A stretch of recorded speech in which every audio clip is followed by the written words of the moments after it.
요즘 세상에 은혜 갚는 사람이 어디 있나요? 사람이 아니라 도깨비가. 도대체 무슨 일이 있었던 걸까요? 지금부터 들려드릴 이야기는 조선시대 어느 깊은 산골 마을에서 실제로 전해 내려오는 이야기입니다. 이 이야기를 들으시고 나면 여러분도 이렇게 생각하실 겁니다. 아, 그래. 진짜 은혜는 이런 거구나. 자, 그럼 이야기 시작하겠습니다. 옛날 옛적 산과 논이 어우러진 작은 마을이 있었습니다. 그 마을에 김서방이라 불리는 사내가 살았습니다. 부자였을까요? 아닙니다. 솔직히 말하면 가난했습니다. 아주 가난했습니다. 초가집 지붕은 비가 오면 새고 쌀독은 항상 바닥을 드러냈으며 겨울이면 아이들에게 입힐 옷도 부족했습니다. 그런데도 이 김서방에게는 마을 사람 모두가 인정하는 것이 하나 있었습니다. 김서방, 그 사람 됨됨이는 참 곧다. 남의 물건에 손 떼는 법이 없고 약한 사람을 그냥 지나치지 못하고 한 번 한 약속은 목숨 걸고 지키는 사람이야. 그래서 가난했지만 아무도 김서방을 무시하지 않았습니다. 오히려 마을 어른들은 자식들에게 이렇게 말하곤 했습니다. 김서방처럼 살아라. 돈은 없어도 사람 구실은 하는 사람이다. 그런 김서방이었습니다. 어느 가을날이었습니다. 김서방은 겨울을 준비하기 위해 장작을 하러 뒷산 깊은 곳으로 들어갔습니다. 날씨는 흐렸고 산속은 이상하리만큼 고요했습니다. 새소리도 들리지 않고 바람소리도 없는 그저 숨소리만 들릴 듯한 고요함이었습니다. 김서방은 오늘은 날씨가 이상하네. 중얼거리며 나무를 찾아다녔습니다. 그때였습니다. 으르렁. 뒤쪽에서 짐승의 거친 숨소리가 들려왔습니다. 김서방이 천천히 고개를 돌리는 순간 등골이 오싹해졌습니다. 큰 곰 한 마리가 무언가를 향해 이빨을 드러내고 있었습니다. 그리고 그 곰 앞에 있던 건 사람도 아니고 짐승도 아닌 기괴한 형체 하나. 뿔 같은 것이 머리에 달려있고 몸은 사람과 비슷했지만 눈빛은 이 세상 것이 아니었습니다. 바로 도깨비였습니다. 도깨비는 이미 겁에 질려 뒷걸음질을 치고 있었습니다. 그 모습이 영락없이 죽음을 앞둔 생명체 같았습니다. 곰은 천천히 도깨비를 향해 다가가며 공격 자세를 취했습니다. 보통 사람 같으면 어떻게 했을까요? 저건 귀신이다. 괜히 엮였다가 나까지 죽는다. 빨리 도망가자. 아마 이렇게 생각했을 겁니다. 하지만 김서방은 달랐습니다. 그는 그 순간 이상한 마음이 들었습니다. 저것도 살아있는 존재 아닌가. 저렇게 겁에 질려 떨고 있는데 사람이든 도깨비든 목숨 앞에서는 똑같이 두려운 것 아닐까. 김서방의 가슴 속에서 무언가가 끓어올랐습니다. 그것은 용기도 아니고 무모함도 아니었습니다. 그저 측은지심이었습니다.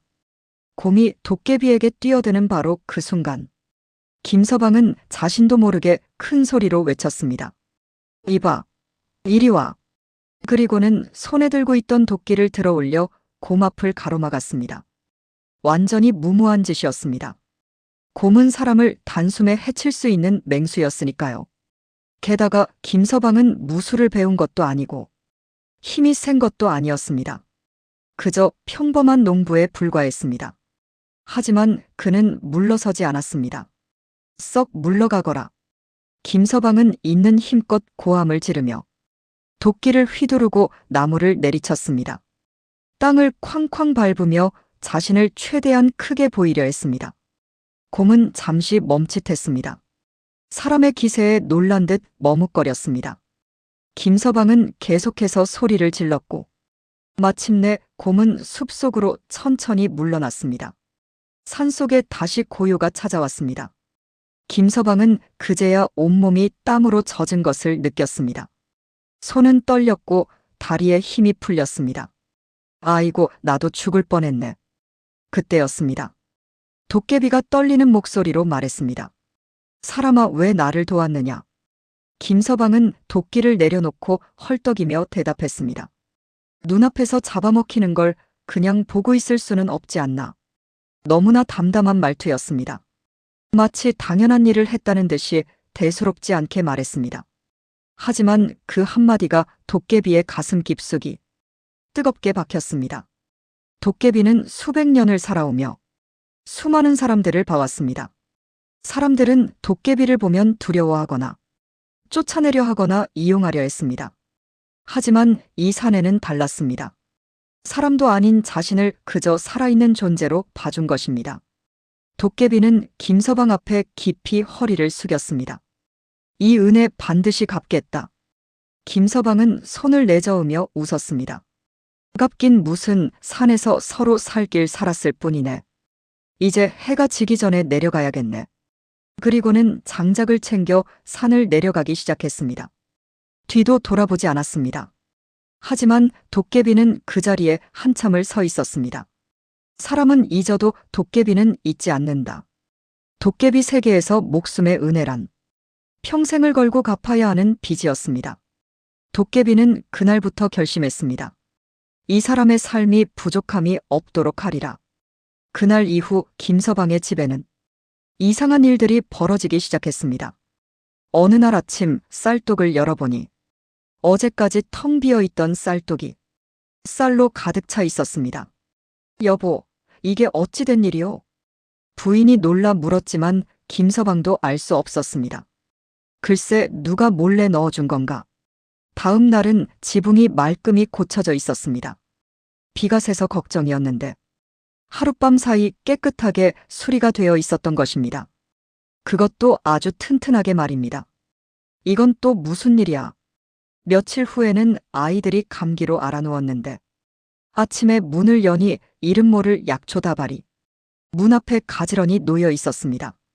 그 약초를 다려 먹이니 아이들이 금세 나았습니다.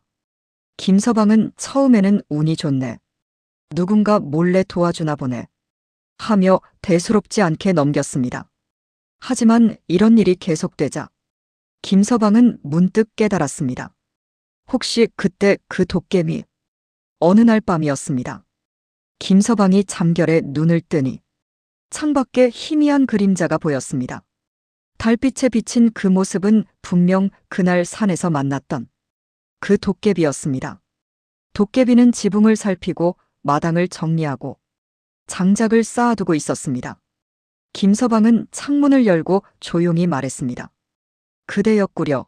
도깨비는 놀란 듯 멈칫했지만 이내 고개를 숙였습니다. 사람아, 은혜를 갚는 중이다. 방해하지 말 거라. 김서방은 웃으며 말했습니다. 이미 충분하네. 이 정도면 은혜는 다 갚은 것 같은데. 하지만 도깨비는 고개를 저었습니다. 아니다, 목숨의 은혜는 평생을 걸고 갚아야 한다. 며칠 후 도깨비는 김서방의 꿈에 나타났습니다. 사람아, 내 은혜 덕분에 내가 목숨을 건졌다. 이제 너를 부자로 만들어주겠다. 금은보화를 원하는가? 넓은 땅을 원하는가? 아니면 높은 벼슬을 원하는가? 하지만 김서방은 잠시 생각하더니 조용히 고개를 저었습니다. 고맙지만 나는 부자가 되고 싶은 게 아니네. 금은보화도 필요 없고 넓은 땅도 원치 않네. 다만 우리 아이들이 바르게 자라서 남에게 부끄럽지 않은 사람이 되고 이웃과 정직하게 살 수 있다면 그것으로 충분하네. 이 말을 들은 도깨비는 깊이 놀랐습니다. 지금까지 만난 사람들은 대부분 더 많은 재물을, 더 큰 복을 원했습니다. 심지어 생명의 은혜를 갚겠다고 하면 더욱 큰 욕심을 부렸습니다. 하지만 이 사내는 달랐습니다. 가난하면서도 욕심이 없었습니다. 자신보다 자식들의 바른 삶을 먼저 생각했습니다. 도깨비는 그제야 이 사람이 왜 자신을 구했는지 진정으로 이해했습니다. 이 사람은 진짜 좋은 사람이구나. 도깨비는 말없이 사라졌습니다. 그리고 그날 이후 김서방의 삶은 조금씩 변했습니다. 부자가 된 것은 아니었습니다. 하지만 이상하게도 늘 부족함이 없었습니다. 먹을 것이 떨어지면 어디선가 나타났고, 아이들이 아프면 약초가 문 앞에 놓였고, 겨울이 다가오면 장작이 항상 충분했습니다. 그리고 무엇보다 아이들은 건강하게 자랐습니다. 아버지의 고든 성품을 닮아 정직하고 성실한 사람으로 자랐습니다. 마을 사람들은 김서방의 아이들을 보며 말했습니다.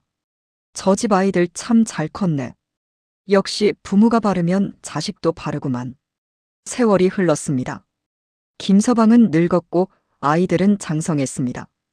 그 아이들은 마을에 꼭 필요한 사람들이 되었습니다.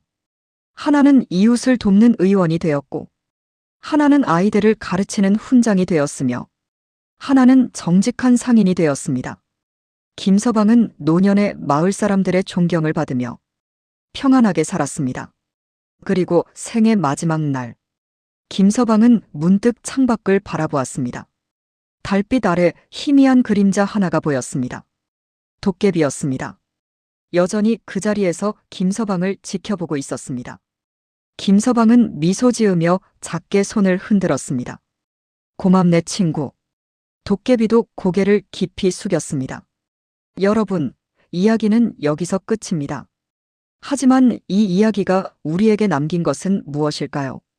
마을 어른들은 이 이야기를 대대로 전하며 이렇게 말했다고 합니다. 도깨비가 은혜를 갚은 게 아니라 김서방의 마음이 복을 불렀다. 생각해 보십시오. 김서방은 도깨비를 구하면서 무언가를 바란 게 아니었습니다. 그저 눈앞의 생명이 안타까워서 도왔을 뿐입니다. 그리고 은혜를 갚겠다는 도깨비에게도 큰 욕심을 부리지 않았습니다. 오히려 자신보다 자식들의 바른 성품을 더 중요하게 여겼습니다. 이것이 진짜 복입니다. 돈이 많은 것, 땅이 넓은 것, 벼슬이 높은 것이 진짜 복이 아닙니다. 마음이 곱고 자식이 바르고 이웃과 화목하게 사는 것, 그것이 진짜 복입니다. 여러분께 묻고 싶습니다. 당신은 어떤 사람으로 살고 계십니까? 은혜를 베풀 때 무언가를 바라며 베푸십니까? 아니면 김서방처럼 그저 당연한 일을 하는 것일 뿐입니까? 요즘 세상은 참 빠릅니다. 계산이 먼저이고 손해보지 않으려 합니다. 하지만 여전히 이 세상 어딘가에는 묵묵히 베푸는 사람이 있고 끝까지 은혜를 기억하는 사람이 있습니다. 그리고 그런 사람들이 결국 복을 받습니다. 사람에게서 받지 못한 은혜를 도깨비에게서라도 받는 것처럼 말입니다. 오늘 이 이야기가 여러분의 마음속에 작은 온기 하나 남겼으면 좋겠습니다.